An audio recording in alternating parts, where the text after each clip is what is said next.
Board special meeting to order on Monday, June 21 at 1 p.m. Could the clerk please call the roll? Certainly. Aldrich? Here. Marcy? Here. Comrick? Here. Osmond? Here. Bigford? Here. All present.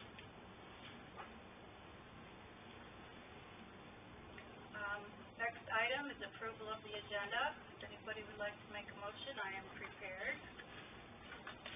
I move, that's right, I was going to say, this is Marcy. We know you. I move to approve the agenda for Monday, June 21st, 2021, special meeting. There's support. This is all, Yeah. we're trying to get used to this. We used to Zoom. Had to say who we were. Okay, I have motion and support to approve the agenda. All those in favor, please say aye. Aye. Motion carried. Wasn't that slick? Okay, now we'll go ahead and open up the public comment. If there are people that would like to address agenda items, they could come to the podium. Come to the podium and state your name and your address, and please limit yourself to 3 minutes. Hi, Board. I'm John Vanderbeek. I'm in Palmetto Court, Saugatuck Township. I'm the founder of the Tri-Community Trail Master Plan and local conservationist and inventor with kids in the school. Anyway, I'm talking here about Dugout Road, which was brought to my attention fairly recently. And I just wanted to thank you, first of all, for your diligence in listening to the neighbors that the road needed work. And I agree with that. But in normal circumstances, I think it's your due diligence to keep following through.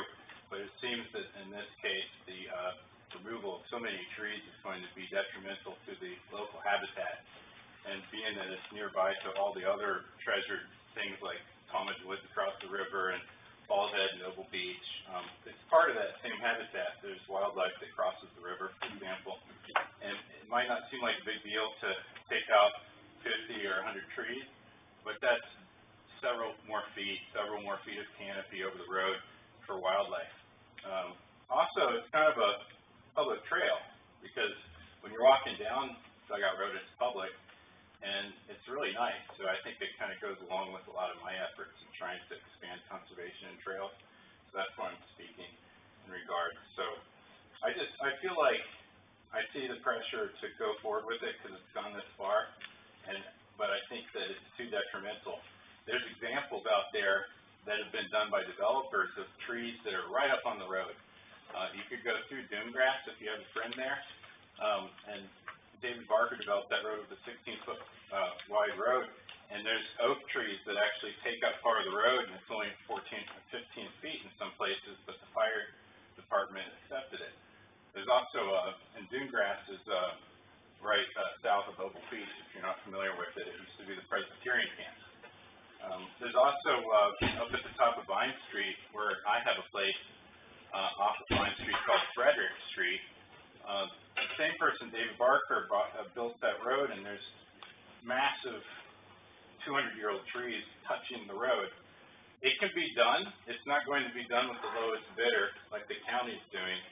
So I would strongly urge you guys to just I know it'll be difficult to go ahead and do this road over again if we cancel it at this point, but I don't think it's going to be done right, and it'll be heartbreaking. And even the people that are wanting the road maintenance, the 6 people or so down Dugout, they don't want to see the trees go either. So everybody on both sides wants that to not happen. Thank you. Thank you, John. Is there somebody else that would like to make a public comment at this time? Come up to the podium, state your name and address. Alrighty. I had to just write some stuff down so I didn't forget anything. My name's Nick Wallace, and my mother, Kathy Bailey Wallace, and we own the property at 3524 Dugout Road. Our property line is immediately adjacent to the proposed end of the project road, so that being said, we'd like to voice a few concerns. We have several concerns that need addressing in regards to the end of the construction. What does this imply? That the fact that it's ending right at the end of Pine Trail is the rest of Dugout all the way through to the Dennison property, is there any future plans for maintenance regarding all that along through Padnos' property and up to Dennison? Once the asphalt, is the asphalt going to, because already there's major erosion as you're coming through Pine Trail off of, or down Dugout Road.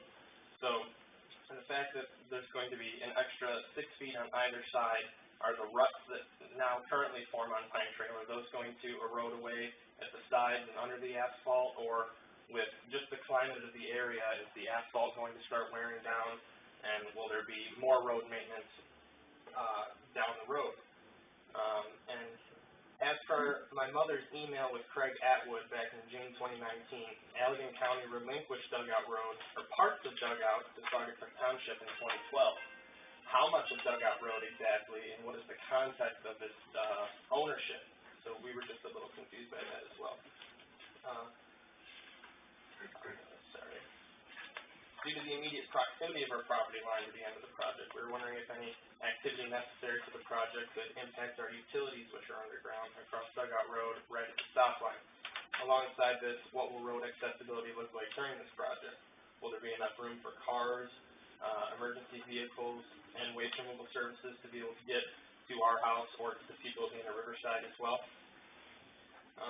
Are the proposed number of the amount of trees, as Mr. Vanderbeek spoke about, is that a final done deal in regards to the amount of trees to be taken down? Pine Trail and our home are historic properties, and several of the large trees along the road would define as old growth.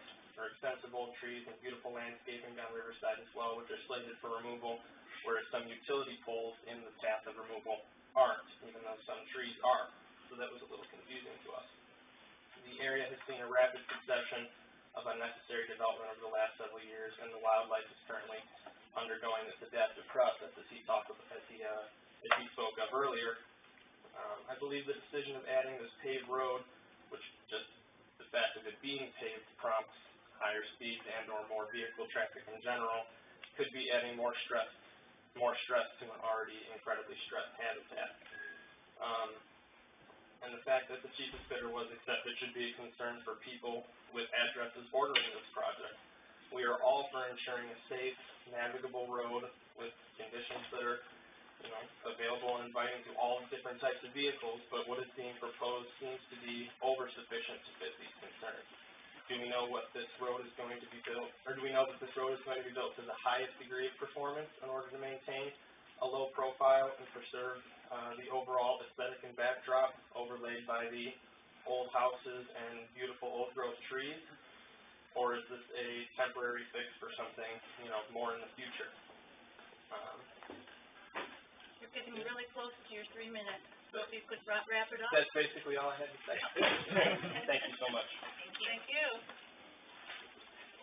Is there anyone else that would like to speak at this time? If you would come forward, stand at the podium, and state your name and address.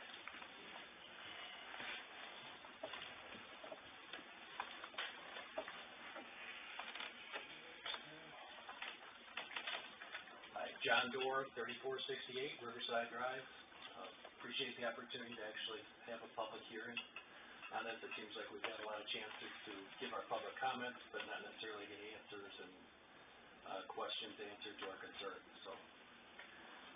So we're initially talking about 18-foot wide road surface that has become 30 feet of clear cutting. That seems overkill, and that pun is intended. Clearing is not mandatory. We must bear in mind that there's no legal requirement that the road commission remove any trees outside the traveled roadway. It's discretionary, a judgment call. Reduced clearing would lessen undesirable impacts to the environment and save money, since the majority of the cost of the project is tree clearing. What underlying assumptions about these roads in particular were used? In light of what is being sacrificed for this extra clearing, should the proposals be evidence-based? What evidence supports the necessity or even benefit of such extensive clearing in a valuable and environmentally sensitive area? Local agency design variables and exceptions are available based on environmental effects and preservation of historical features. Were these considered for this project? If so, what happened? If not, why not? Did the county develop a project brief for the township to approve? What design speed was used for this road? What is the road's average daily traffic volume? Are there traffic volume studies or statistics? Was research done on emergency response history to determine how many instances of collisions, injuries, fatalities there have been on these roads? Over many years on Riverside, I don't know of problems with cars hitting trees. I'm sure a check of public records would bear that out. Riverside Drive is a low-speed road with no through traffic. It serves only 15 single-family households. The circumstances don't demonstrate a need for an additional 6-foot margin of safety on each side. The current plan on the township website still reflects a riprap being put down at the end of the road, Sue Smith trees next to utility poles coming out with the utility poles stained, and easements up and down the road, which I understand are no longer the case. At what point do we get to see the plan that is actually going to be implemented? Thank you. There's somebody back here who's been trying to be recognized. Go ahead, Roy.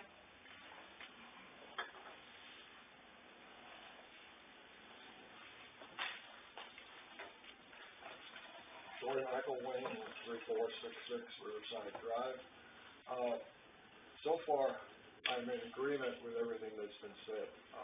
Tell you a quick story. I lived in New Jersey many, many years ago. On a corner lot, we had one tree, one old, good tree.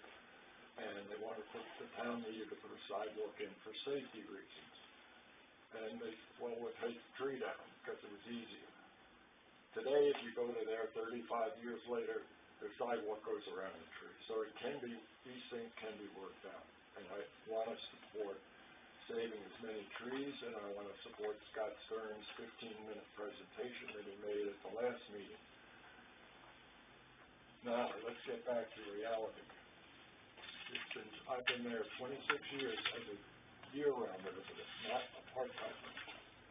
So I have gone through many winters, 26 of them, with vehicles can't get in, there's no room to get by. We've been told by Republic Waste that no more will they come in when there's any type of snow because they've got 2 trucks stuck in there last year. I've talked many times, I was on the fire board at one time, I've talked with Chief Janik about the safety issue, not only for the residents, and I am concerned about my safety at this age. Emergency services plus fire requirements. The road is not adequate, so I'm urging you to work with the county. I gather the county is in on this meeting to see if we can't compromise, take out less trees, maybe a 2-foot berm on either side to get to 22 feet, which would meet what I understand the fire department would like. 18 feet of millings, 2 on either side, less trees, less money to be spent. But as a full-time resident, again, I urge you, don't let this project slip another year. It's been in conversation for many, many years. I walked this with the fire department like 8 years ago. And at that time, it was decided something had to be done. We've been lucky so far. We haven't had an issue on our streets. Let's protect as much of the canopy as we can, but let's not delay again for another year. Thank you. Thank you, Roy. Can we turn up the volume, because it's very hard to hear everyone saying. It helps if you take it out and hold it up to your mouth.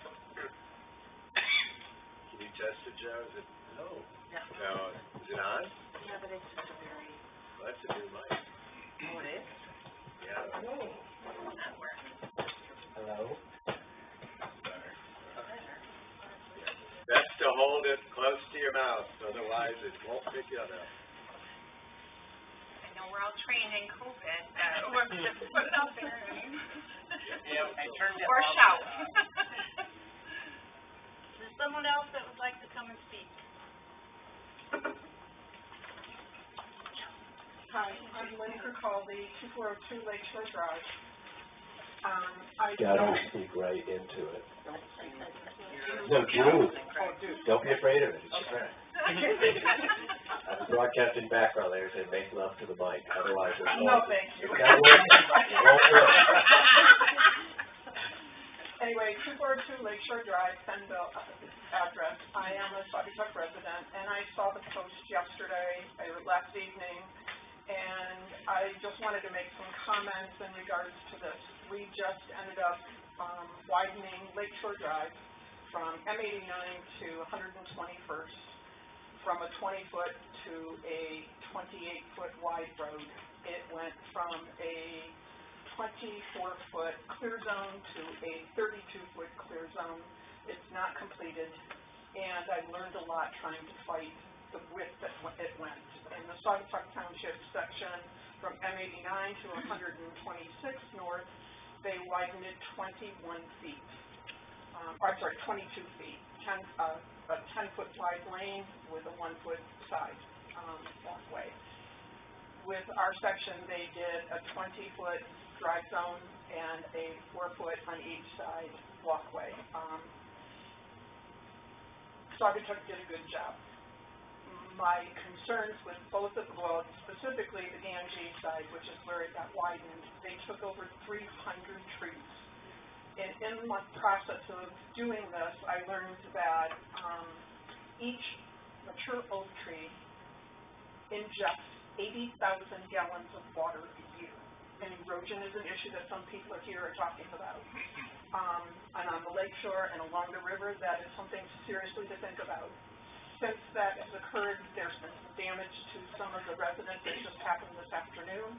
And she's already got erosion from the top side because they broke into an entire sprinkler system and is now eroding, and she's very close to the bluff, and it's eroding the top side. So when this family's talking about the erosion coming off from an asphalt situation, I'm concerned. I'm concerned when I hear that many trees are being taken down, those types of mature trees. And when we end up with high water issues, erosion happens not only from the river, it happens from rain, it happens from a tree canopy disappearing, and you end up with severe erosion problems. Who's going to pick up the tab for these residents? Because I'm going to tell you, ACRC is not for us out on the lakeshore right now. There are 2 homes that have 50 to 70 foot from the new road to their bluff end, and a house in the middle with a septic system and a well. And these guys, I don't know how close some of the homes are. They look like most of them have much more, but still erosion that close. I'm just concerned it's a small, little, tiny road, and why you guys would want to mess with that, I don't know. It's real simple, as I told John earlier, and he says not everything is simple. Nobody walks it, not a lot of driving. My heart says leave it alone, just the way that it is. And most of us on the lakeshore, more than half, I had 78% that agreed with us as far as the residents concerned, and we still lost to ACRC. They do overkill. That's my personal opinion, and I have a lot of data from MSU. You guys want it, I'll be more than happy to share it for you before you make a decision. But the habitat is just a small part. What you can do to erosion and to the residents is a killer as far as I'm concerned. Thank you, Lynn. Thank you. What was your name? Lynn Kirkcaldy. Is there someone else that would like to come and speak?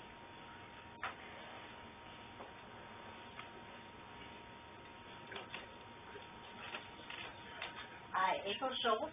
I am from the Land Conservancy of West Michigan. We're based in Grand Rapids at 400 Ann Street, Northwest. And my personal residence is in Grand Haven. The Land Conservancy has held a conservation easement which restricts development rights on the McEnroe property, which is on the east side of this dugout road, since 2009. And had the pleasure of working with Paul all those years.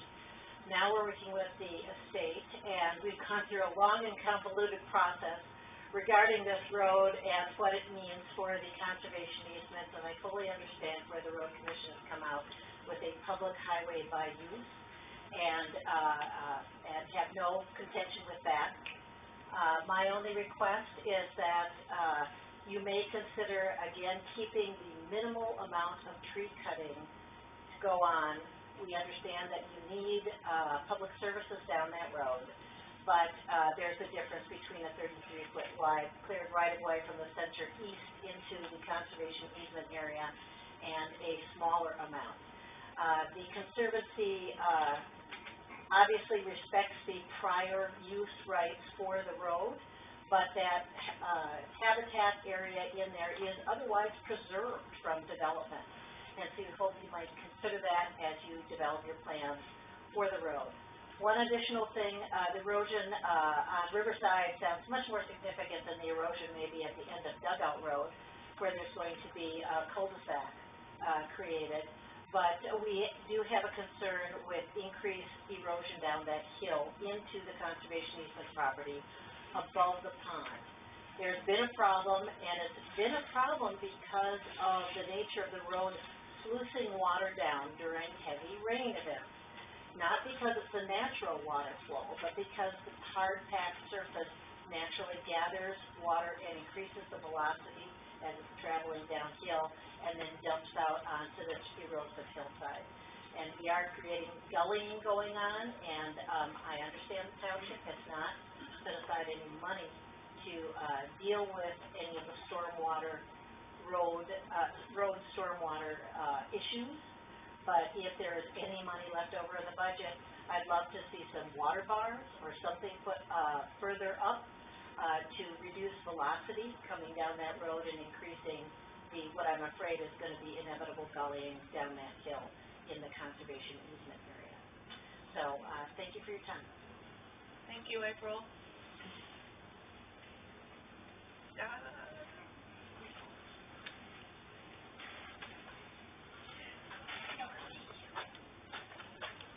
Hello, I'm David Swan from 345 Griffith in Saugatuck. I'm the president of the Saugatuck Dunes Coastal Alliance, and we represent scores, if not hundreds, of Saugatuck Township residents.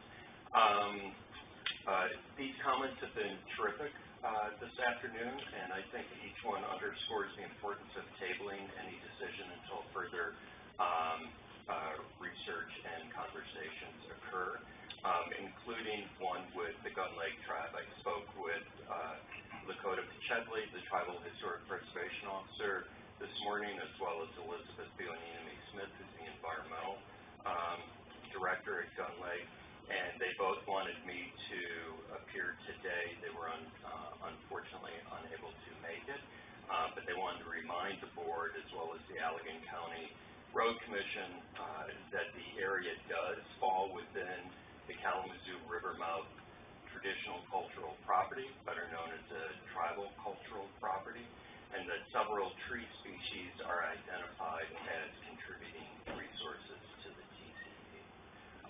And they would like to have further conversation with this board, as well as the Allegan County Road Commission, before anything happens to those trees. Thanks. Thank you, David. If I see somebody else wants a chance to come up, please approach the microphone and limit your comments to 3 minutes. I think I can hit under 3 minutes. Can everybody hear okay? Yep. Okay, good. But I am speaking on behalf of the group, so bear with me. I'm Scott Stern, 3462 Riverside Drive, on behalf of myself and about a half dozen property owners and residents who were unable to be present today, who do share my views. If it were up to me, I would skip resurfacing these roads and focus on maintenance and very careful, selective widening where necessary for access by emergency vehicles. But because resurfacing is important for some folks on Riverside, I'm willing to go along with that as an improvement. With that said, we must not do it in the way that's currently being proposed by the Road Commission's plan. Why? The area where the road is to be rebuilt is a core part of our township's natural heritage. It doesn't belong to me or to you or any group. It belongs to all of us. It's an important part of our past and our future. As the current custodians of this vital asset, we're here to decide how best to care for it, keep it whole, and pass it on in good condition. The plan we're being asked to approve involves a fairly blunt force approach that has as part of it as much destruction as construction. There are better ways, less costly, more beautiful, more conservative, and ethically sound ways to resurface riverside and dugout and still address any important access issues. We need not and should not mortgage this part of the river's mouth habitat, this marvelous but ultimately vulnerable bioregion, for an ordinary road measured and designed by ordinary standards. And definitely we should not do this without examining all available options and exercising appropriate due diligence. For just a second, I wanted to look at a tree clearing. And I think we need to think about why what was often described as minimal or low volume, low impact clearing work ultimately became 35 to 45% of the project cost. It comes back to the choice to extend clearing out 6 feet beyond the pavement.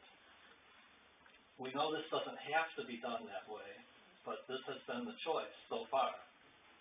Now, it involves removing trees that are outside the 15-foot clearing limit from the center line. And it involves removing trees while leaving power poles that are standing right next to them. So why can't we reduce the clearing and lower the cost? And let's definitely not shortchange what clearing does need to be done. By that I mean, unless I missed something, I haven't yet heard any discussion of cost or overage. This project was budgeted at $129,000, give or take. It was estimated on the county's bid form as $180,000. They received and recommended that we approve a bid of $162,955. So why was the lowest bid recommended? It's the only bid of the 3 that were submitted that spends less than the county's own estimate of $80,000 for clearing. For this area with so many trees so close together, we need to be careful. We need careful arborist quality clearing work to ensure there's no collateral damage. I believe we should seriously consider, at the point that we do move forward with this project, looking at the bid from Al's Excavating. It wasn't the lowest, but it commits $24,000 more to clearing, and it's just $2,766 higher than the low bid. So our township manager, during most of this project's evolution, Griffin Graham, presented the Athenian Acetic oath at one of our meetings last year. And one of the things that's said in there is, let us leave our townships not only not less, but greater, more beautiful. And that's the question. That, and what is our long-term vision? And how does this project fit into a unified plan that upholds our values and preserves our resources? That's the question. Because the current Riverside Dugout Plan, in its present form, falls short, in my view. We must not endorse it. Even if the path to a better outcome is more arduous, it will lead to a result that leaves the Riverside Heights, which is part of the Rivermouth complex, greater and more beautiful. You're getting close, Scott, if you want to I'm wrap it finishing up. up. I'm going to use my last time to just provide you with some of the materials that we've covered before for reference. Thank you. That's the motions there, and here's the, by the way, the thing that shows that up in the affected area, it's a 60% in favor of holding off and developing a better plan. Thanks. Thank you. Is there anyone else that would like to come and speak?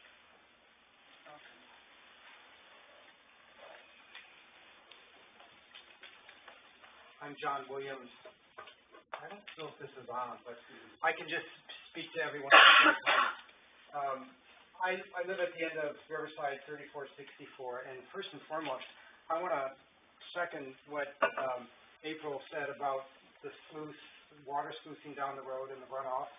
And living at the very end of the road, and my garage is literally right in front of the end of the road, I've seen that water with every major storm come into the garage, come down the other side and create a huge ravine, increase the size of the ravine to the east of the garage, and then come down the other side towards our garden and wash out that. So I think that's one of my biggest concerns. I did speak to Jason a couple of weeks ago about water mitigation techniques and the ability to stop the runoff coming down, or at least mitigate it and diffuse it into the surrounding area a little better, because I think that's a biggest concern that I have. In addition, I would say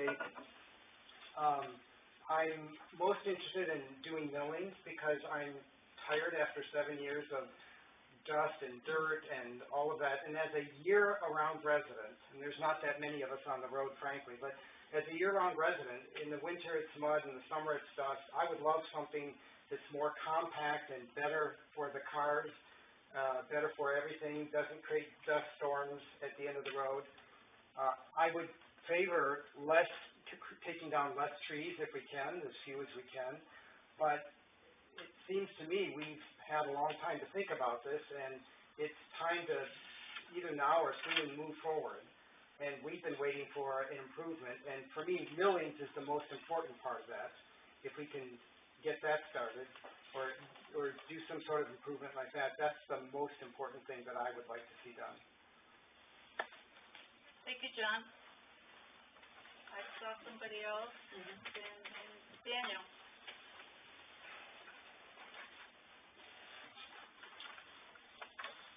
Daniel DeFranco, 6122 Old Allegan Road. I just wanted to thank the board for spending so much time on this issue, because I know that you have. And I also wanted to thank the public. I think it's just so impressive how many people turned out. I'm on the planning commission as well, and I just would like the public to know that we all really do listen to your comments and take them seriously. And I think the fact that I'm here making public comments indicates that to you too, that everyone does take it seriously. So I am chairing the new Rural Character and Conservation Special Committee, which is a subcommittee of the Planning Commission. One thing that we are looking at, or is the #1 priority for us, is a tree ordinance and tree preservation in general, and specifically we're looking at areas where the character of the community and the beauty of the community is really derived from trees. And I think that this street here, Riverside Drive and Dugout Road, falls under that. And not only that, I think some of the beauty of that area is derived from the kind of precariousness of that environment.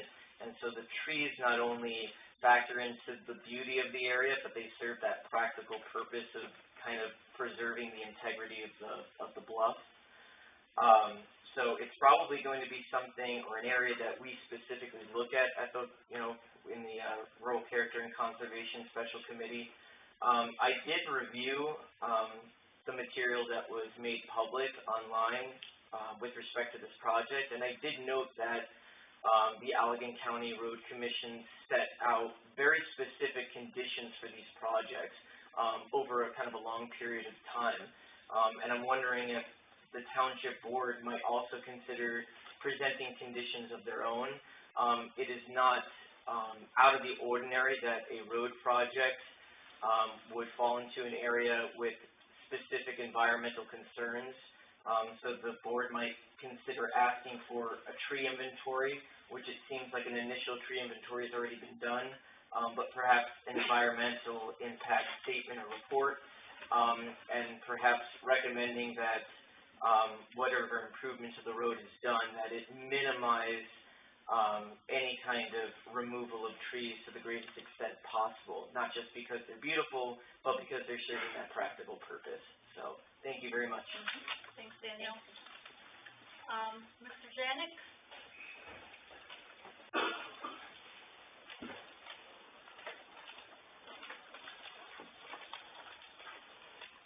Hello, I'm Greg Janik. You hear me okay? Yep. So I am the fire chief, and I'm a resident of Saugatuck Township. It's obvious to me, I want to talk to them too, if you don't mind. Okay. It's obvious to me how important the trees are. They've become iconic, I get that. I've run through this before, 62nd, 131st, Indian Point Road. There's a number of areas where the trees are a vital function. we are not in favor of cannibalizing your tree inventory. Like Scott said, selective, very selective removal. Could we remove a tree, plant a tree with the money we're saving? What's wrong with that? Would it take time to grow? You bet. You have some areas there that are not passable. The primary trigger for me being here is you have no water supply. So I got to truck in water. I have 4 automatic age apartments. That's 7 to 11 trucks, depending upon what I can get. A lot of water. So give us a chance to get to you, and we promise you we will go tree by tree and work with the township at their discretion. Work with you to strike a balance here. We're all going to compromise. We don't want to take your bloody trees out either. To take out a tree next to, in line with a telephone pole, we all know that makes no sense. But there were some trees there that were, number one, dead, were very small. But you're right, those trees keep that ground intact. We can't dismiss that. We're not building a new road here.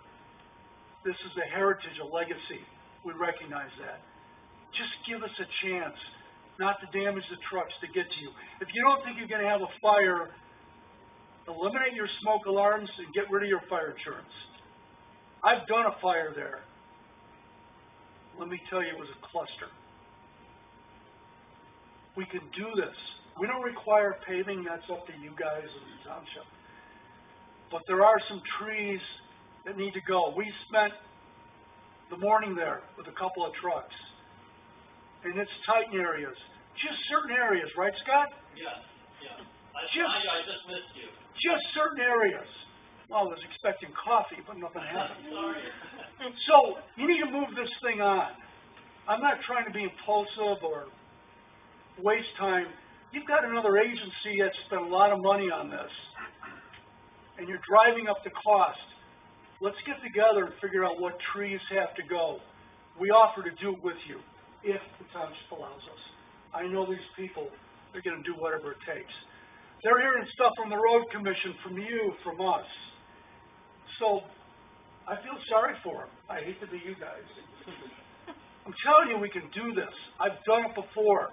Minimal impact. Thank you. Thank you, Greg. Is there anyone else that would like to make a comment at this time?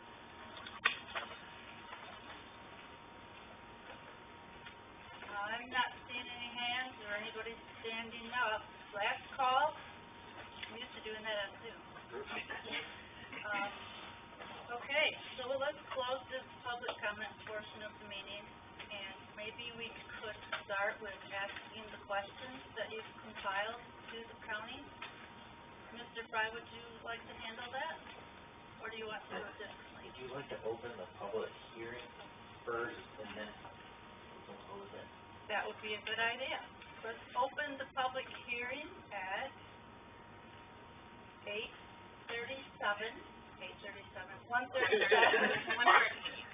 We might be here till 8.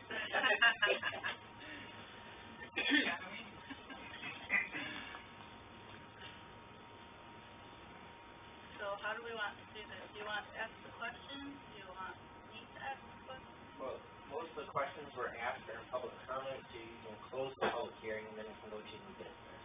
Okay. So Excuse me? Public hearing, Isn't this when we ask questions to the, no, that's new business. that's a new bit. okay. This is for the public to talk, but they were talked in public comment. So unless anyone would like to talk again during public hearing, it's open. Okay, we'll then close the public hearing at 1:38 and move on to new business.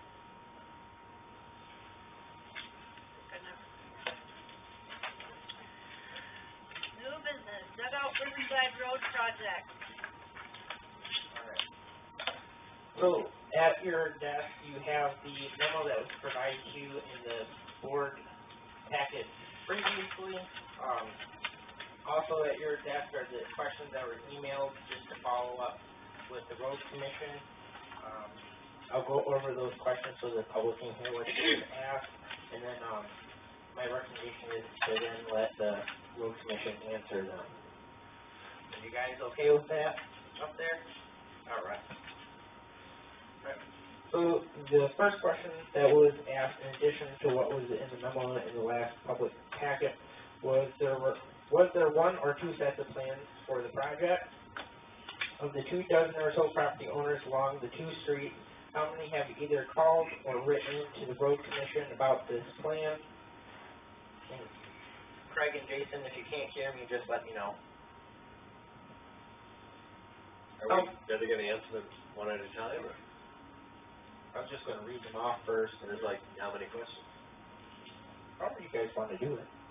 So, you guys wanna do it that way? I think just one at a time. Alright. It'll be easier for all of us to follow along. Some of them are redundant as well, so then we can, or they're pretty close. We don't have to ask the same questions twice. I never saw my list of questions, so I only know what I submitted. Okay. So, Craig and Jason, the first question is, was there one or two sets of plans for the project? I can answer this, this is Jason here, but, there was only one set of plans, it was for both Riverside and Dugout, that was the work order, written and signed,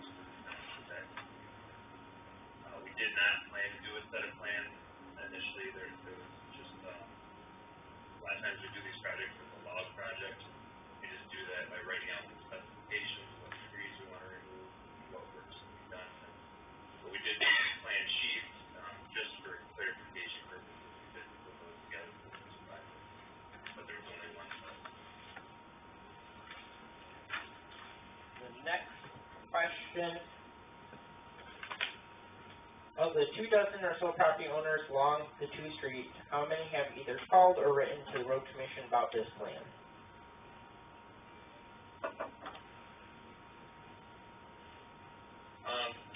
From what we had documented, that there was around 6 or 7. When we could, we would write down correspondence.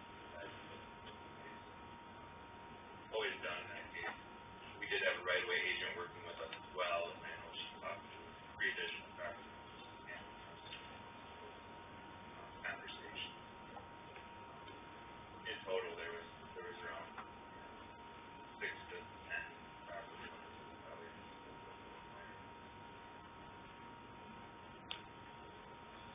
The next question, how many land homeowners are affected? How many have expressed support? How many have spoken against the road plan?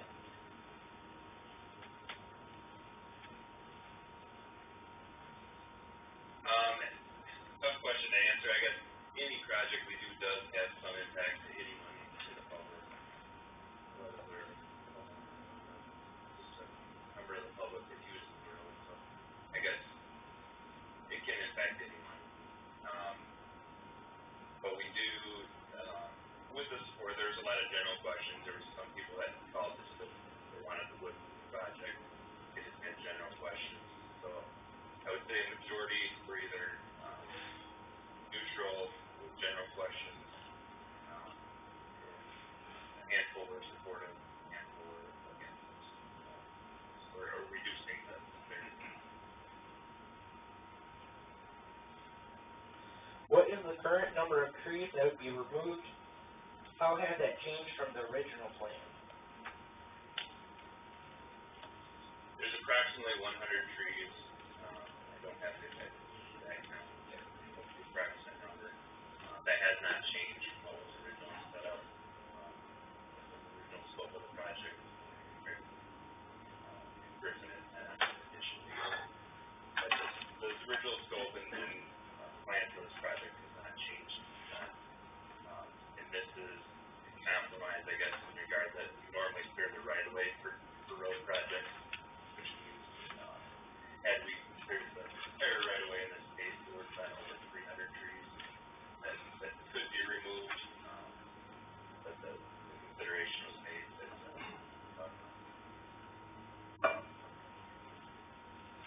The next question is, have you had discussions with the Land Conservancy of West Michigan regarding any impact on the McEnroe easement? McEnroe. The McEnroe easement. I believe there were concerns over the storm, water runoff, and the effect on erosion in the area. Have they been addressed by the road commission?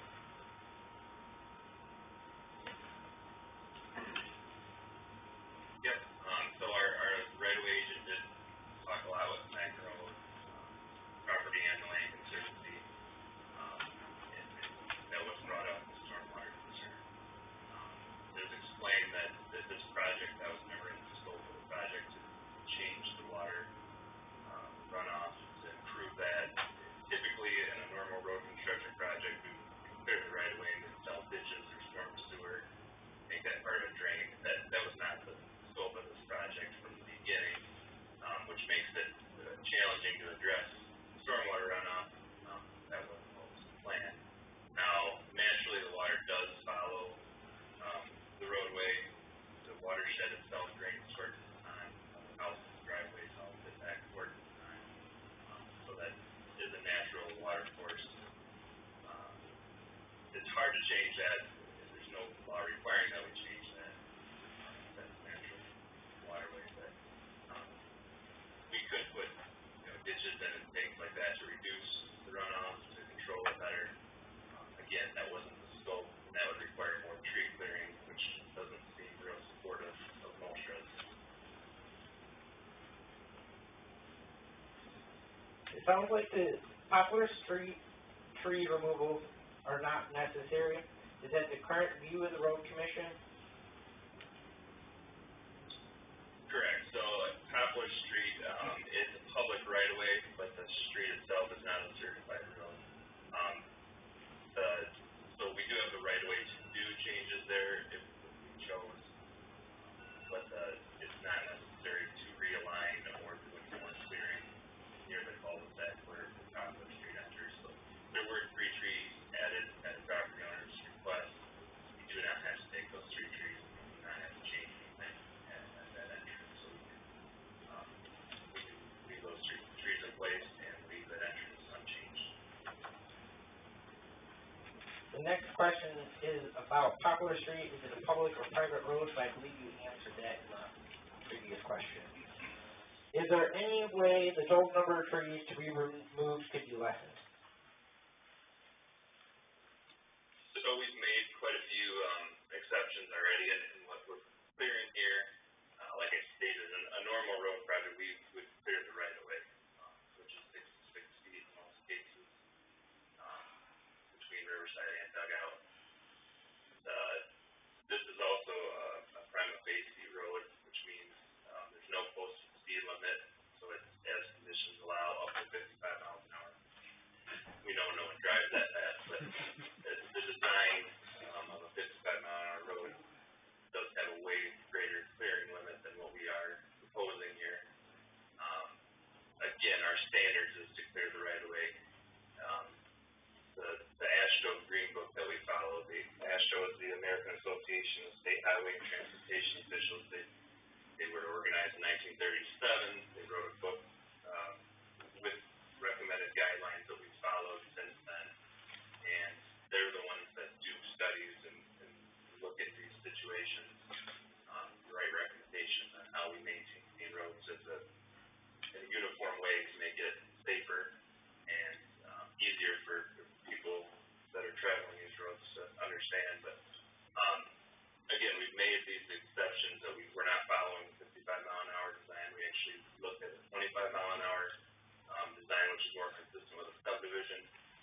We went by those guidelines, those minimum widths, those minimum clearing zones, and we went off those instead of our standards. So those exceptions were made. So I don't see removing any less trees. We're actually trying to make a safer environment on this road for service vehicles, our equipment, contractors, things like that. I think this is what's necessary, the minimum necessary removal. The next question, what width does the road have to be versus the clearance on either side of the road, and what is the total right-of-way?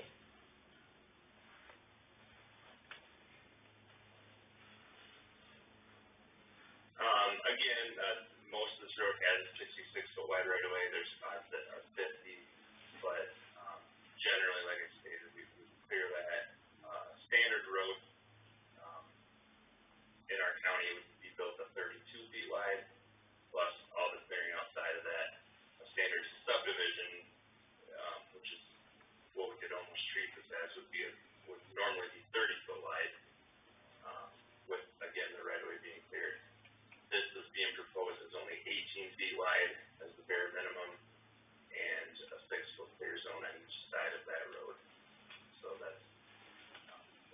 exception again that was made.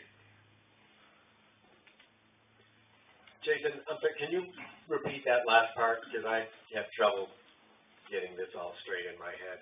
I think you said the current plan for this road was, the road itself 18 feet wide? Correct, so the road plan right now is to make it a uniform 18 feet wide.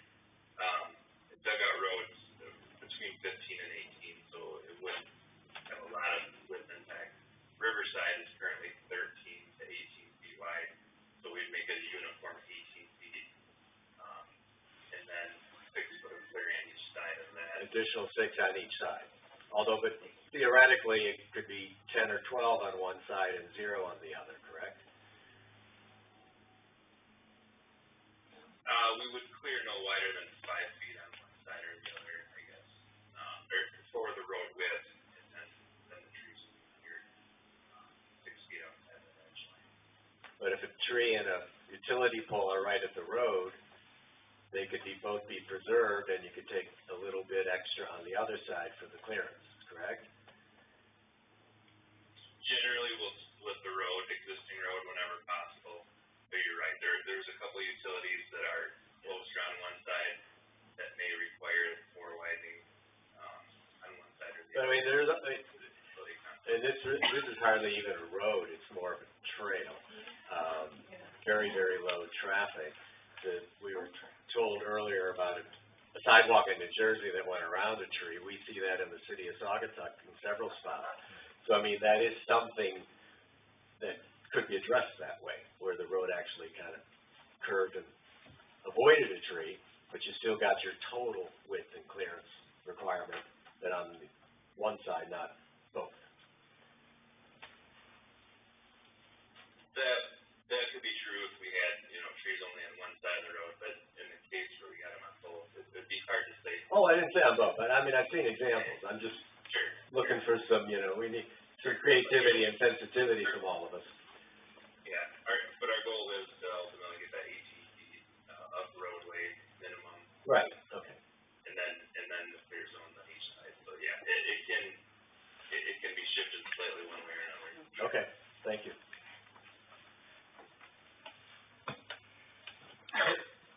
Part of that, John's question does feed into the next one. There appear to be utility poles within the 6-foot buffer zone that are not slated for removal, but some of the trees are marked within the same distance.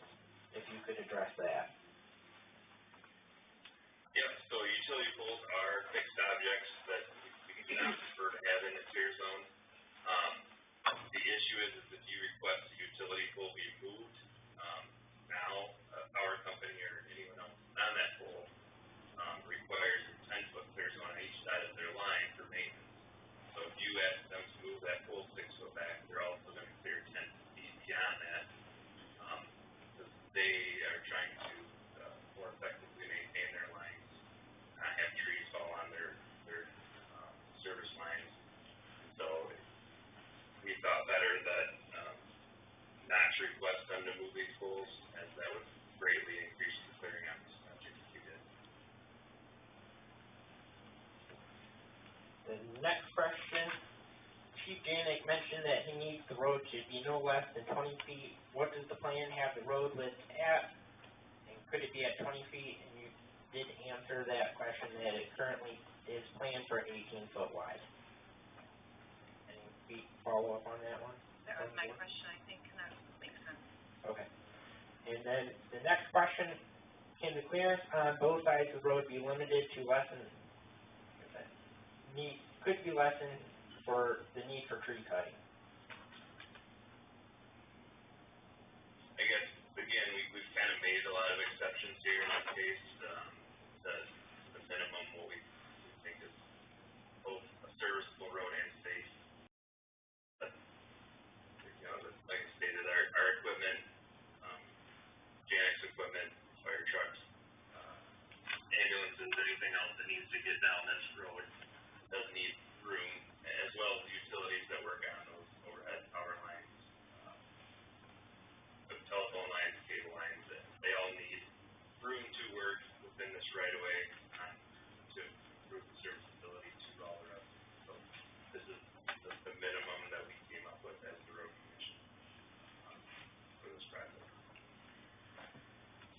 have one more question. Regarding the site of the project, please explain why in light of the tribal cultural property eligibility, historic static, ecological value, and vulnerabilities, it is not possible to obtain waivers or exceptions to guidelines and standard procedures that would permit a more site-appropriate, custom-built approach, are we sure that all possible avenues of this type have been fully explored? Sure. So, back again on the exceptions we did make to what our standards are, what the AASHTO standards are. We did look at all those exceptions, made it low impact as possible. I also did look at the MDOT as a dynamic environmental GIS map. On that map, I found no historical sites registered on these roads. Nothing jumps out, and I don't know if anyone does have any more information, I guess, on the tribal aspect of it, but the state's website does not show that there's any historical sites. Hey, Jason, to that point, the National Park Service and the keeper of the designation that comes from Washington on the traditional or the tribal cultural places, that, I believe, was made last August. It was over the summer. So it's very likely that it didn't transfer to what the state was showing. But there is a federally sanctioned or acknowledged TCP in place around much of the Kalamazoo River mouth that might extend into some of this area. I don't know for sure either. I'm just saying that designation is less than a year old.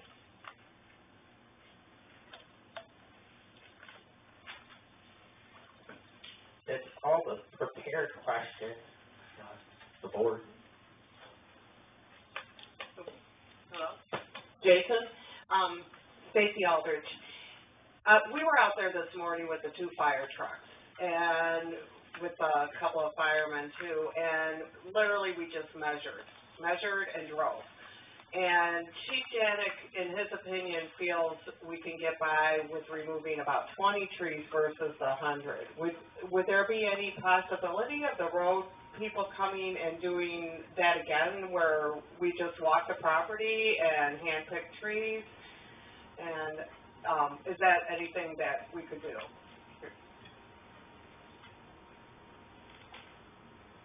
Like I said, we work on minimum width, minimum clear zones for our design.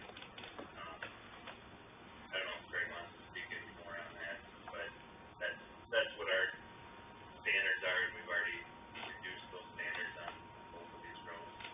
It's possible that, sure, I director, I guess, speak any more on that. Yeah, Jason kind of covered that pretty well. We're at fair minimum. Greg, we can't hear you. I said we're at bare minimum of what we would do on a road like this. Can you hear me better now, John? That's a little better. I don't think you've done many roads like this, though. Well, a road like this, where it's a dead end, very low volume road, we're at the bare minimum standard. We're not even following what the protection. Frank, would you push it again? I'm making assumptions that people are driving slow on there. You can't go more than 5, I don't think.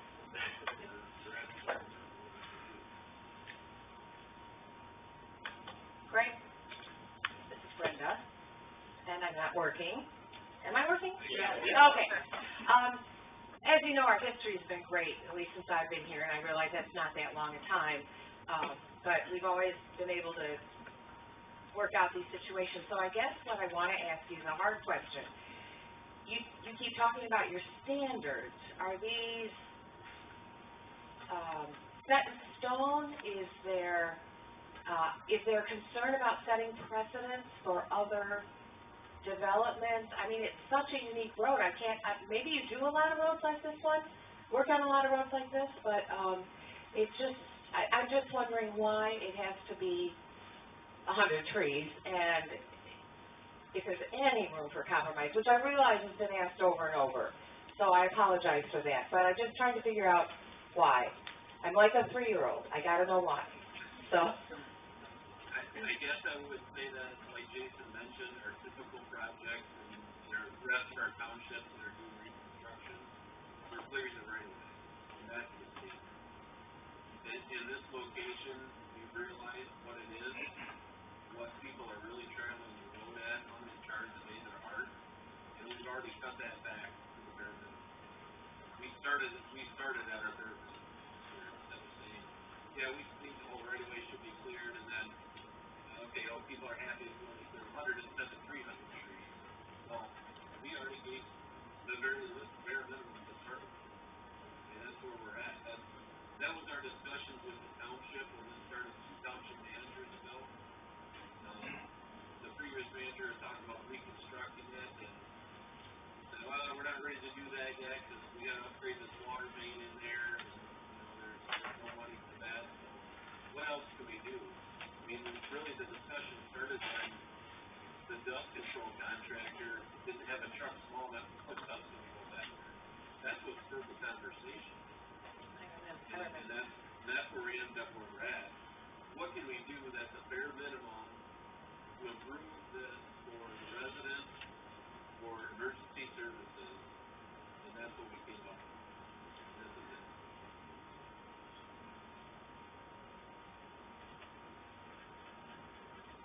I have a process question.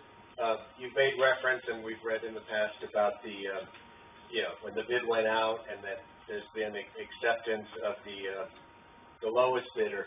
Is that a requirement or just something that you made your decision based on? Or, I know in some municipal situations that you're required to take the lowest bid. That would be a requirement for the road commission. If we were paying for the project, the township has the discretion to pick whichever bidder they want. You can pick another bidder, you're going to get the same project. Every bidder is required to follow our specifications. Okay, but it's not a requirement. Now, were we ever, was anyone at the township, did anyone see the bids, the other bids, or was there any analysis of, who the contractor was, or if there's one that might have had some more experience with, environmentally sensitive areas? Do you know? The bid map would show the unit prices behind the work from the different bidders, so it compares those to our engineer's estimate.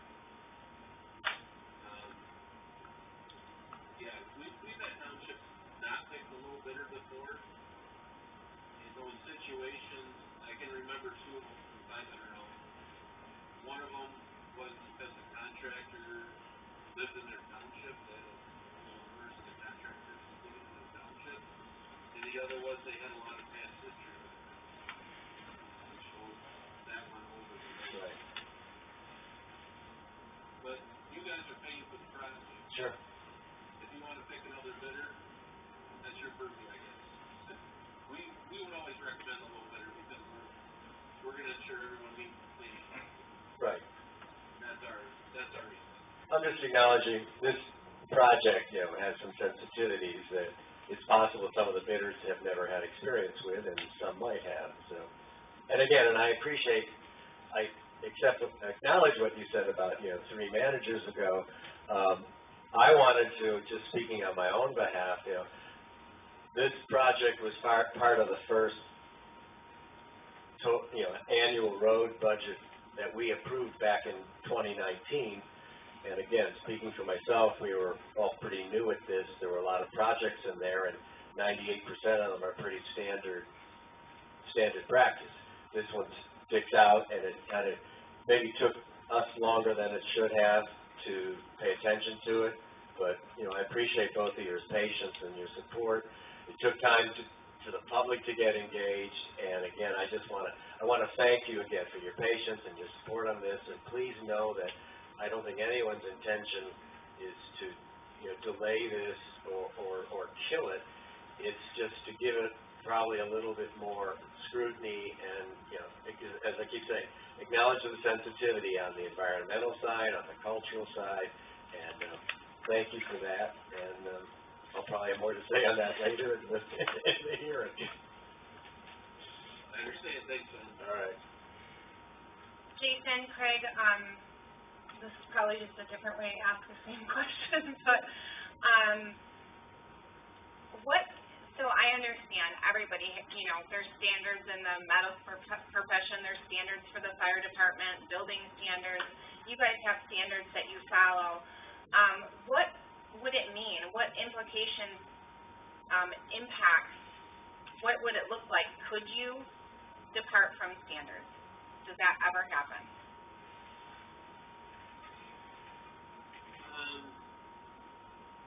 I would say there's rare cases where it just physically isn't possible to meet standards, like in a, pick out a reconstruction project. If we have a house on top of a hill, we wanna, to meet standards, we have to stop the road down 20 feet more than what it is. Well, their driveway would be physically unusable. You have to come up with some kind of alternate design for that. So we may vary from our design speed slightly to accommodate that. Instead of doing a 20-foot cut, we do a 10-foot cut, we do a little fill, you know, on each side of the hill to try and balance that out. As I said, we aren't meeting the standards that are normally used for road maintenance. We're already down to those standards. We've already made all those mistakes because we realize what we're trying to do.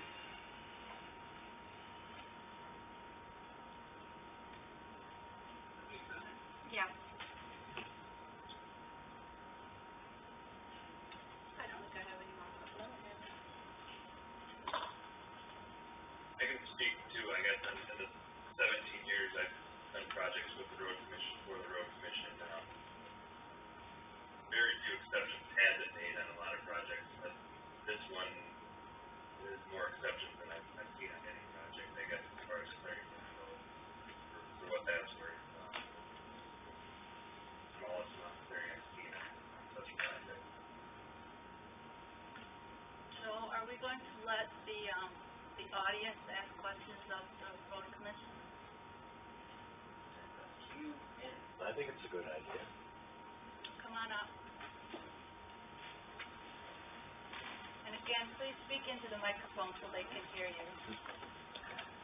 Hi, John Dorr, 3468 Riverside Drive. I guess I just have a question on, if you go to the township website, it shows the plan that still has a riprap in there, and easements, which I understand are not part of the current plan. Are we going to get a chance to actually see the current plan and what all it entails? Thank you. And Jason and Craig, the plans that are on the website are the current plans that are on the road commission's website? Correct, yeah. The bid documents are the current plans. They were actually sent out, I think, in August of last year, and they were called them preliminary, but they were 90% complete. Very little's even changed from those since August of 2015.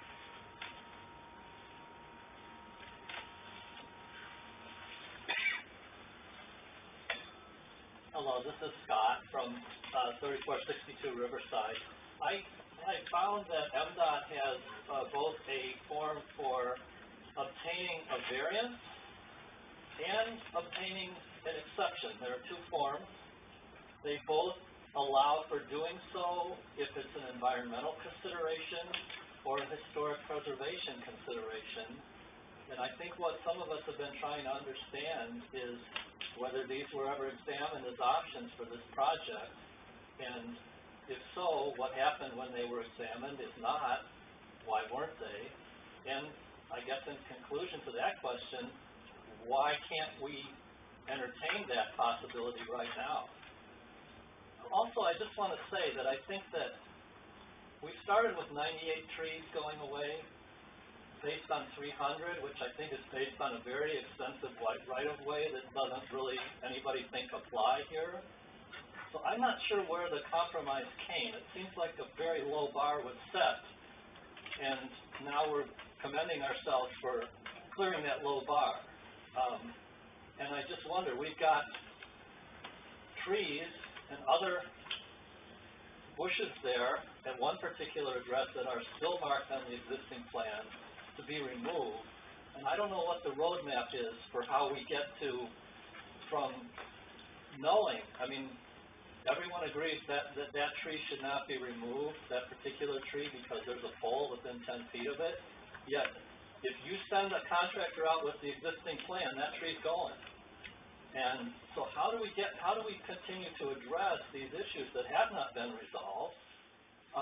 And we've never really had, until today, an opportunity to discuss these, because we got a plan in July. That was the first time we saw drawings. We had an opportunity to discuss that as a community at board meetings, but then that was in August, September.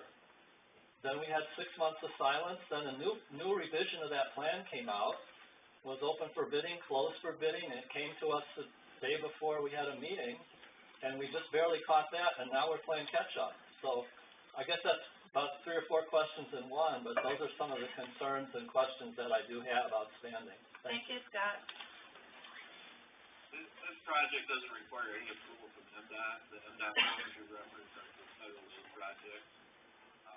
This isn't part of that, and that is no involvement in that. I don't remember all your questions. We can't hear it. Speaking on in the design process. Rehash it again.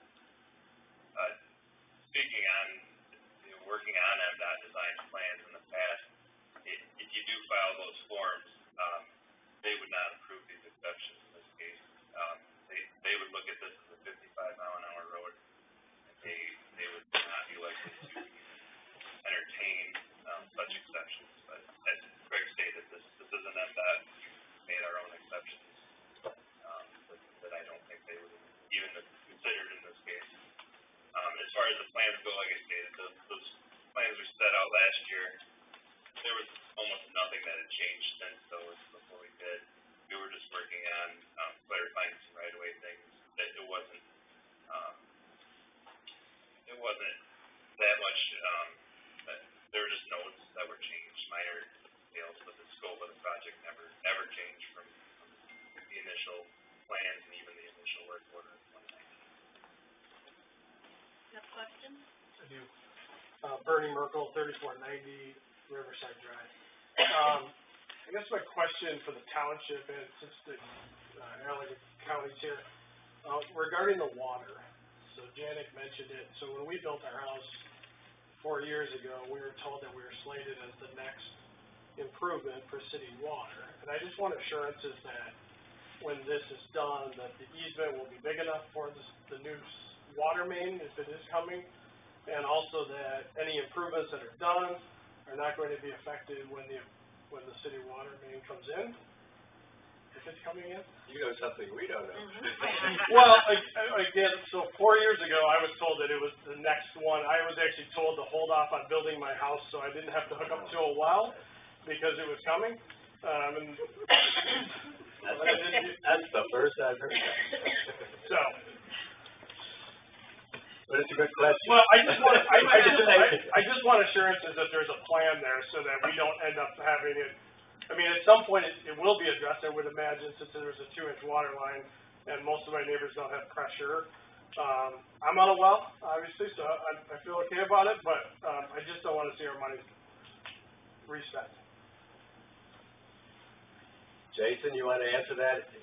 Let's assume that there's a water main being run there next year. That was one of the conversations we had that I mentioned that kind of spurred this whole project, was the township interest at the time was to do something that was more of a temporary type of project that wouldn't be a huge loss if and when that new water system was upgraded. Like I said, they talked about doing full reconstruction and paving. Well, you tear all that up to put new water. They didn't want to do that. So this was kind of what was developed years ago. Kind of a compromise to address some of those issues, but also you can put that water main in without really causing a lot of damage to your investment. So that's why the crushed asphalt, the mill, yeah. Not doing full width, all those types of things that were discussed back. So in regards to the the runoff is the storm runoff and the impact on the easements and all the properties. And, we all know we're getting much more intense and dramatic rainfalls these days. When we're not in drought, the rain is kind of torrential. You made mention to, some things that could be done to address the runoff, but kind of made it sound like they're not part of this plan because it's not a road thing per se. Do I take that to mean that that is something the township, working with our engineers and our budget, could perhaps address that would make this project stronger from that point of view, but not impact, the monies that we're entrusting you to spend? Theoretically, you could handle it that way. Jason's done the work on the plan, but I think anything you do, if this project is done, is just gonna have a wider impact on the adjacent property. It's probably gonna require maybe even some more tree removal to get those types of things put in there. Yeah, theoretically, we could look at that option and work that out through working in the right of way permit if you work in the right of way. Or the township could go and get an easement outside the right of way to address some of those erosion concerns. Our standard reconstruction, we put a 3-foot deep road ditch in, and what that does is it catches the surface water as well as drains the subsurface of the road, but a 3-foot ditch has more than enough capacity to hold all the water that comes off the road surface in a rain event, and it will slow the velocity of the water, it'll let it infiltrate into the ditch bottom, but then ultimately it'll find its low point. But to do a 3-foot ditch, we're going to clear nearly the entire right of way. That's how we normally address these type of concerns on our road reconstruction projects. So the current plan, it's just not addressed. I mean, the water will go where the water goes. Correct. The work order just stated tree clearing and the asphalt. Right. Okay. There was nothing, I guess, in the original plan to do anything different with the drainage or the water pattern of stormwater.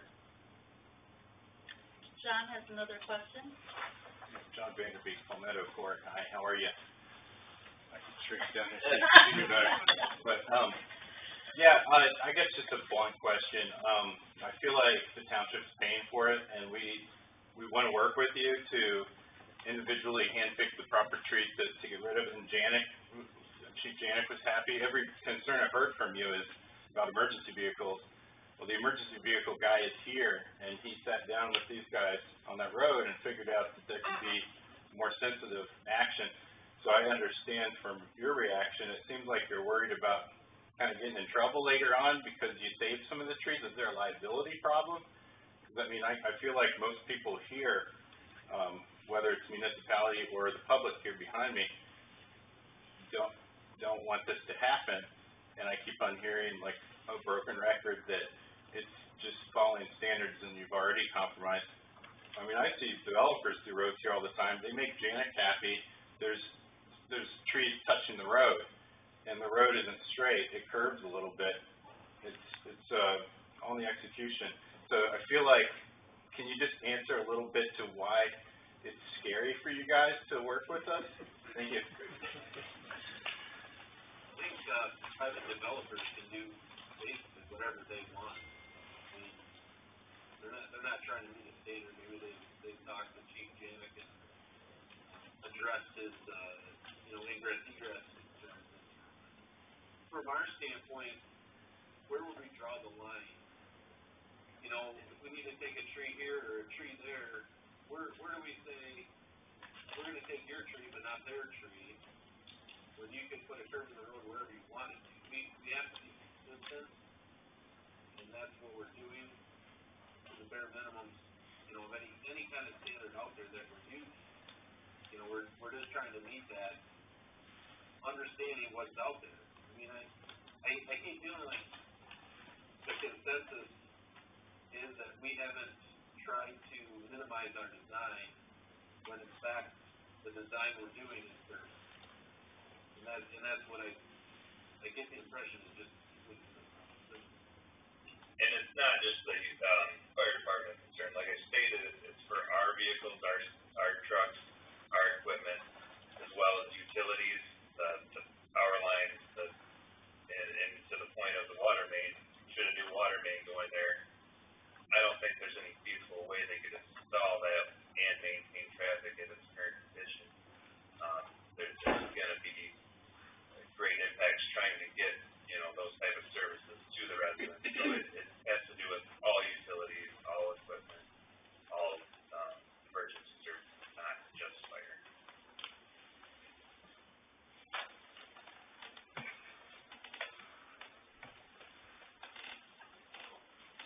We have one more question? Hello, Nick Wallace of 3524 North Dugout Road at the Arthur Bealey property. What's the transition of asphalt to dirt gonna look like where the pavement ends on Dugout? Is it just going to be like a little ramp, or is it gonna be like a small little drop off, or what? So there's no actual asphalt on this project. They're asphalt millings, which are recycled asphalt. It's ground up, looks consistent like gravel, but black colored, less dust and gravel. But what we do is we just spread that over the surface. It would get blended and just dry or then, I think you said you're at the north end of Dugout. Where the road end sign is where we would stop. And that would just get blended, so there would be no losses. Transition as each drive. Okay, because our location, we get a lot of runoff coming from Dugout both ways, coming down the hill through Pine Trail Camp and coming down the hill from Dugout going up towards Denison and Padnos' property. So is that going to create, because we get some ruts right in front of our garage. As water keeps flowing down from, the new road with as you were talking about, the velocity of the water increases as it's moving over these smoother surfaces. Is there going to be an increase of water collection or erosion in between the Arthur Bealey property at 3524 Dugout Road and Pine Trail Camp, right where the road ends? Is there going to be any type, what are the soil conditions, what's it going to look like when it rains? I was just wondering how that's going to look like.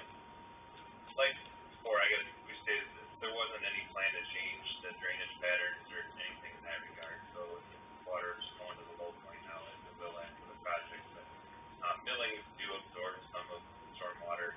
They're not a paved surface. It's not going to be an asphalt surface that's nearly impervious. It will hold some water prior to runoff. They are less erosive. Once they're laid down, that surface itself won't move as much as gravel.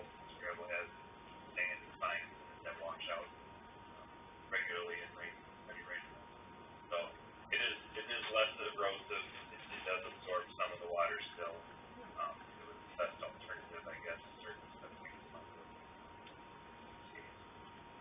Okay, and just one more time, a reiteration of the emergency vehicle thing. Is there anything larger than a fire truck?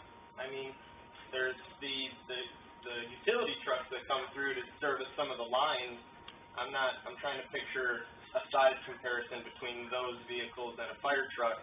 And if the fire chief is confident with, a minimal amount of trees being removed for the clearance of the fire truck, I don't see, we keep talking about heavy traffic on this road, 55 miles. I'm not sure where that kind of stuff is coming from. People go no more than 5 to 10 miles an hour, and it's rarely do you have to pass someone. It's not a heavy traffic whatsoever. So I was just wondering where that opinion on the road came from, and what the conditions on the road are like when it comes to traffic. Yep, no, so like we stated, there is no posted speed limit, therefore the law states, prima facie, up to 55 mile an hour. We, normally would use that as our design standard. We did assume 25 mile an hour subdivision speed, and then we used those standards as the exception, right? And that's where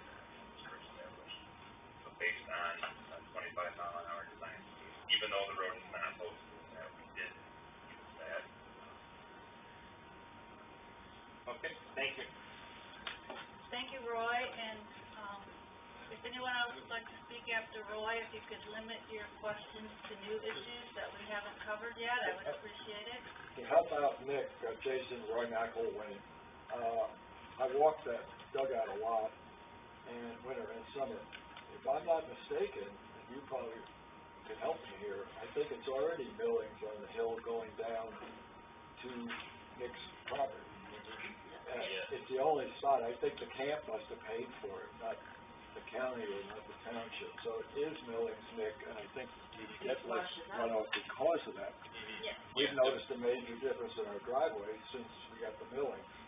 We don't get the same runoff that you get with gravel. I believe our guys did that just to save on the maintenance. What did he say? They did it to save on maintenance. Yeah, but we would apply it heavier, more consistent, get it great, and then roll it down so that it's more long term than what they did in the present past. But yeah, we do that uniform. But we have some we use as maintenance, but the project would do the whole thing. I just wanted to offer that the road commission has different criteria than we do. So I don't want to in any way dismiss their needs. This is all a blending and a compromise of all of our needs. So they might have buffers where we don't. You know, we're pretty clear. We have 20 feet. If we have a tree on the edge and a tree on the edge, we're gonna hit the truck mirrors on the truck. So we gotta be careful with the whole clear width thing. But I don't want to dismiss the road commission. They're trying to do what they can with this. Okay, thank you. So we're finishing up our new business. And is there any discussion among the board?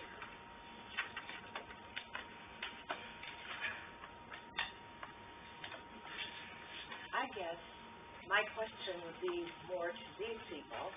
I have to ask it. Are you willing to part with 100 trees to have the road milling done? Scott says no. Is there evidence to suggest that that's a genuinely safer alternative or better alternative? Well, there's been suggestions to lower numbers. I'm sorry, what? There've been suggestions that it could be achieved with lower number of trees. Not with the road But they made it very clear, it's not gonna happen. They're saying it's gonna be fun. But we're paying for this, it's our project. Exactly. They're using minimum standards that, in this situation of a little tiny trail, I think, you know, we can give them different directions. We can. I don't think so. Frank? We have ethical requirements and professional engineers. Don't believe any of our professional engineers. And At that point where we would be willing to take a tree here, take a tree there, and not, make these improvements, I guess. I think that's the point where we're at. Again, we went right to bare minimum from the beginning. If you guys wanna not do the project, then you can hire a tree contractor to go in and take what trees out if you want. I mean, that's up to you too. But if we're gonna do this project, we're So in that situation, okay, maybe that's new information to me, because as I said, I mean, I don't think anyone does not want to do this project. We just want to treat it with sensitivity, because it's, I've said it before, it's arguably the most unique stretch of road in our township that we are the stewards and responsible for. So my question is, you know, you just said we could go out and do our own lesser tree trimming. If that were the case, though, would you still be able to do the milling or not? No. not under this project. No, I thought that would be the answer. Would we have other alternatives to get the road milled? I'm not sure, I guess we'd have to discuss that. Yeah. And what about? I don't think we would let anything move our office. But would you be willing to? Something where you apply for a to do that, but I don't know. Yeah. No, and I'm not trying to make this more complicated. I want us all to really share input and compromise to the extent that is safe and that we can. Because I was prepared to make a motion today, and I might just read it anyway to get reaction from my colleagues, but before we would get to that point, I mean, would one of you and perhaps someone from the lowest bidding firm, the contractor, be willing to take another walk of the, you know, it only takes 15 minutes to walk the entire stretch of this road. But, you know, with some of us and with the chief, just to actually get specific about, you know, trees where there's an issue or areas where we've been told, you know, we could put the clearance area only on one side because of a tree or a utility pole being on the other side, that it doesn't have to be, you know, straight and narrow and you can't go around a tree, that kind of thing? I don't think it's gonna change our design at all. And I understand. I understand one of your points, which is Scott loses a tree and Roy doesn't lose a tree. You know, so I understand what you're saying. So I guess, again, the question to you all is, who's willing to go forward regardless of what happens? That would be the question. Roy is?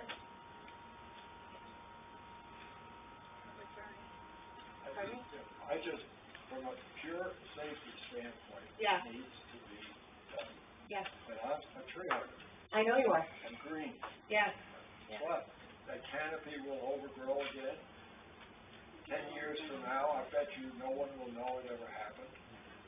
I know we're all trying to hang on to some historic value, but we're living in a dangerous situation.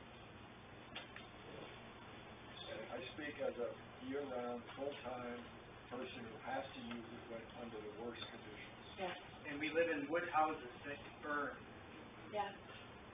Everybody who built or bought there knew exactly what sort of road they were doing that on.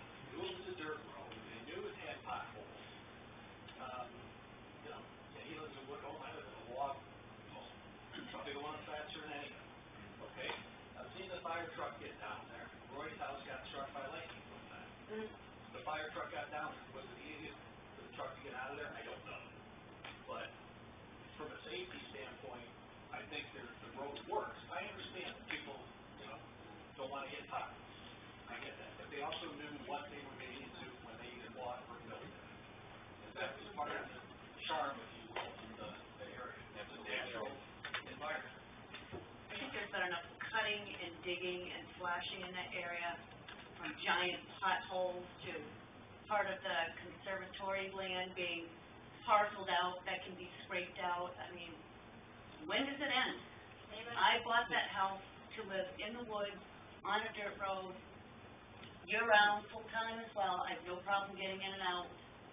I've seen trucks, there are people still building on the road, big dump trucks, big construction trucks getting down there, no problem, turn around. I moved down there, I had 2 huge trucks, they got down there. I don't know what the issue is. The road is fine. Been fine. I mean, it definitely needs some grading and resurfacing, but my concern is who's going to take care of Dugout Road past where they want to stop, which does not include our property? Why is our property not included in the plan? Yeah, what are Saugatuck's or Allegan's plans for the rest of Dugout Road? Is that just gonna slowly, I mean, cause there's a stump in the middle of it now, is that? That's private property, there's a stump. Yeah. So, but the road is private? The road? That's my understanding, the stump was put there by the Padnoses who own that property, it's not.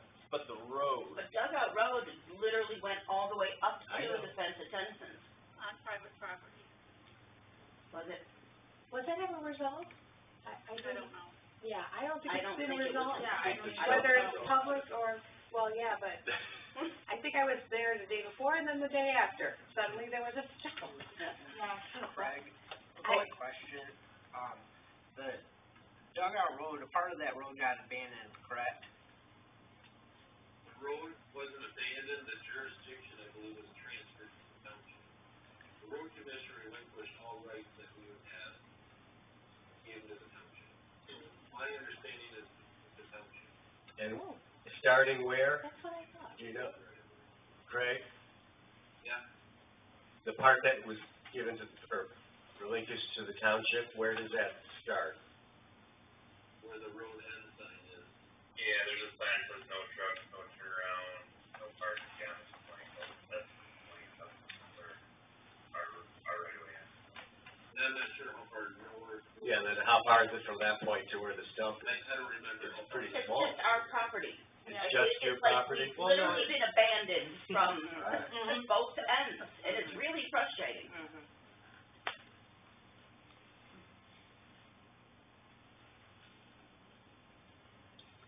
Well, my goal today was, as I said, not to delay or slow this up.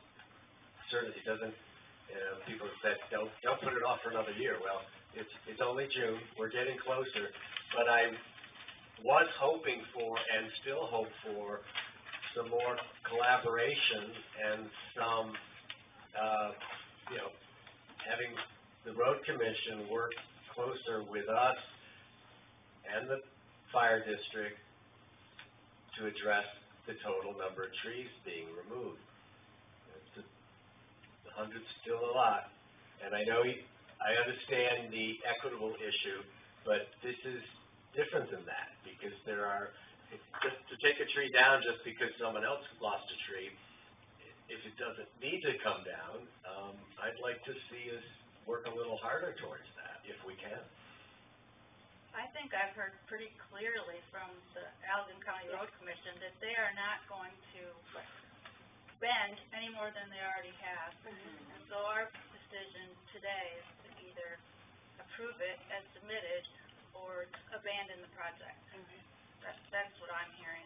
Do you hear Well, that's not much compromise and collaboration. Well, they have the right to clear the whole 66-foot wide place, the whole 66-foot wide right-of-way. Well, we're the stewards of that property, we already, compromised. we're working on a new tree ordinance, and this could end up being a violation. It's just, the timing's, it's tough, and I'm all for milling the road and making it safer. I took to heart what Chief Janik showed us and has pointed out to us, and it's a long way from the 100, and I'd like to see some collaborative compromise just on that fact alone, the number of trees. Well, I think we've heard from them that they're not gonna bend, so we're just kicking the can down the road if we don't make a decision. We'll decide it next year. I'm not trying to put any other pressure on you. At some point, the contractor may say, I submitted this bid 60 days ago, the materials have gone up. That's okay. I'm not gonna go my price. Well, we're not sure they're the most sensitive contractor to use. Well, I understand that, and that may, so I'm just saying, keep that in mind for consideration. Okay, so we can have discussion. I'll make a motion to, I'd like to make a motion to authorize the recommended contractor from the Allegan County Road Commission project, project number 4054 Dugout Road. Sorry. 6-4. I'll vote on 5-4. That's good. 6-4. It's a typo, 6-4. With the corrected project number, 4064, to authorize the project to continue on. Is there anybody that would like to make a second?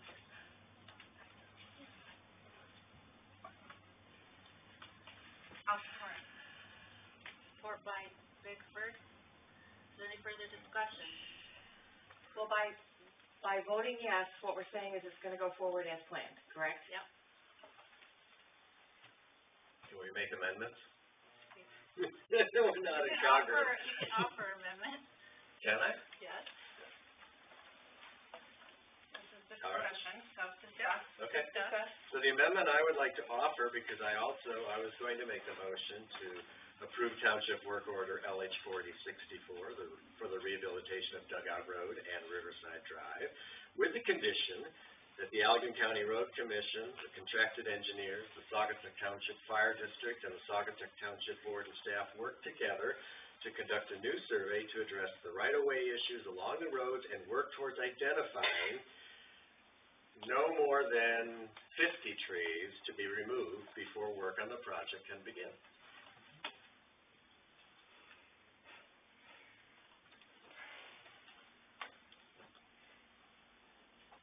There's a lot of people here today, and we've spent a lot of time on this, and everybody cares very deeply about this project, and nobody's going to go away completely satisfied, I feel. And hearing from the Road Commission that there's kind of a small group that supports it, as is, a small group that vehemently is against it, and then there's some really neutral people that are like, whatever, we're not going to get involved, and I would kind of count that as support, I guess, or just ignorance that they're not, you know, being all in and caring about it. This is difficult. This is really horrible. But thinking about it not being able to be plowed, some emergency, yeah, they get by, but what does that do to the response times?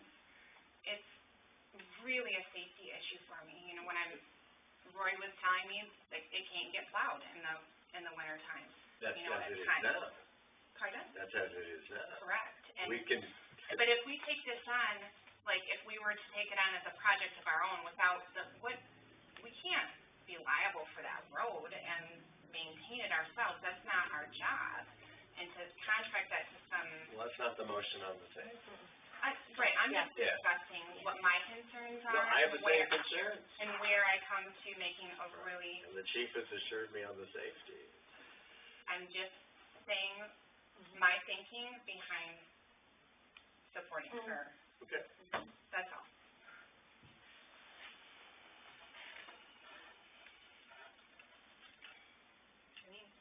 Any further discussion? Where are we? We're ready to call the roll. With the amendment or not? Did anybody support the amendment? Well, I don't know, do we vote on that or not? I think you would go for...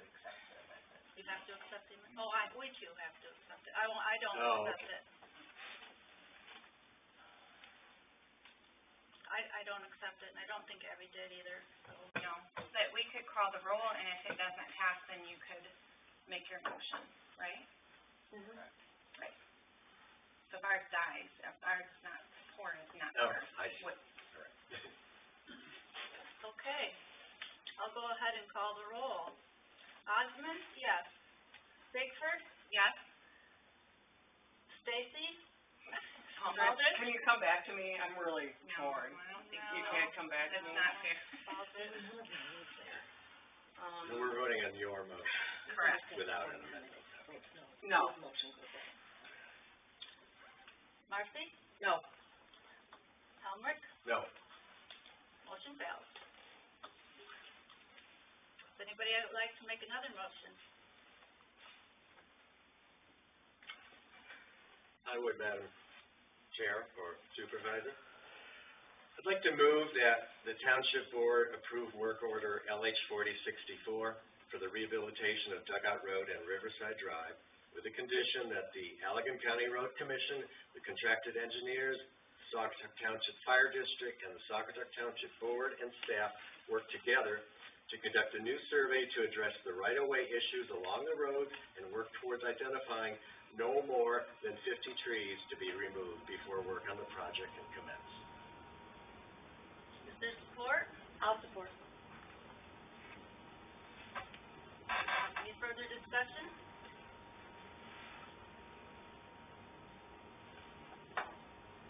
If not, I'll call the question. Helmrich? Yes. Marcy? Yes. Aldrich? Yes. Bigford? No. Osmond? No. Motion carries.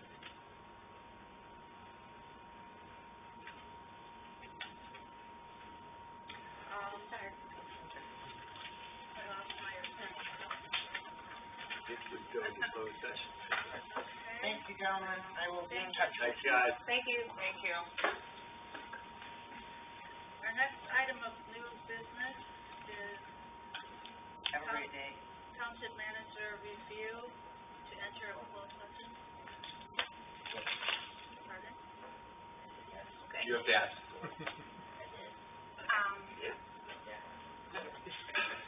I wanted to close that. Okay. So we're supposed to close session. Can I have a, Yeah, can we take a little, okay, so it, Okay. go. I would like to move to table, new business, item B, Township Manager Review Closed Session, to a later date, just due to this, the special meeting, going so long. I'll support that. We have a motion by Bigford, supported by Helmrich. This is to table item B, and I believe we can do a voice vote on that. So all those in favor? Aye. Aye. Aye. All those opposed? And we've successfully tabled that. We have to open the doors up for public comment. Oh my God, they might come back now. This time. That wasn't down a little bit warmer. We didn't talk. Just 'cause it's so late. Yeah, these are from the dollar store, they're so nasty. I need to get I figured out know, like a little bit better. Where do we go? Go to zinnioptical.com. Zinni, Z-I-N-N-Y. Thank you, everyone. This is really rough for everybody. Wait, we haven't started it yet. Wait. Oh, we're not in public comment yet. Oh, We're almost there. We're almost there. You gotta come back and say who you are. Sit down, Scott. You know the rules, you gotta say who you are. Well, she's gotta open. I've got to open Right, public I know. comment. Okay, we'll take this time to open public comment. If there's anybody here that would like to make a comment to the board, please limit your time to 3 minutes. And it's not a question and answer session, it's an opportunity to voice your thoughts to the township board. Would anybody like to speak? Yes, Scott, 3462 Riverside Drive. You've done this before. The end of the road. I'm slowly learning what the process is.